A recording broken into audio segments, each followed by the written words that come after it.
Hello. Also tonight, relatives return to the scene of a disaster 50 years on. They believe they now know where the wreck of the Darlwyne lies. On to other news tonight, and 50 years ago tonight, we were bringing you news of a disaster in which a Cornish pleasure cruiser sank. 31 people lost their lives when the Darlwyne went down. It made all the headlines, but the final resting place of the boat has only just been found. Relatives have now travelled to the spot to pay their respects. Christine Butler reports. It's the closest they've come to ending the misery and mystery of a tragedy that occurred 50 years ago. Relatives finally pay their respects to those lost on the Darlwyne. I just feel very sad today because I feel it was an unnecessary loss of life. A lot of families perished that shouldn't have perished. It was considered an accident waiting to happen. The pleasure boat was overloaded with passengers. It was unstable because of the shape of the hull, and there were warnings of the impending storm.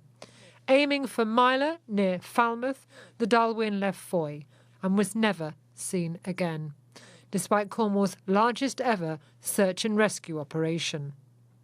It's a needle in the haystack, isn't it? You know, you're talking about a 45-foot boat that came out of Foy at 4 o'clock in the afternoon.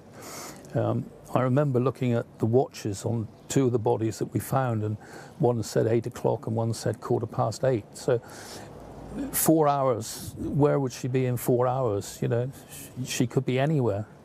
But half a century on, fresh information surfaced and a local dive team set out to finally solve the mystery, discovering the remains of what it's confident is the Darlwyne. The biggest bit of evidence we have is one of the anchors. We know that the Darlwyne was carrying 2 anchors, and this we think is one of them. This is the fisherman-type anchor.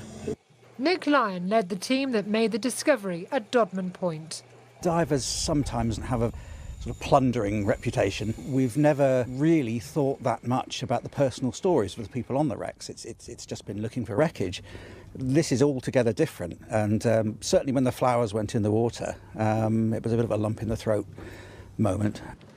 31 roses for the 23 adults and 8 children who died on that voyage. There is closure now. We know where they lay. We've said our goodbyes, and hopefully the families can now all be at peace. Christine Butler, BBC Spotlight.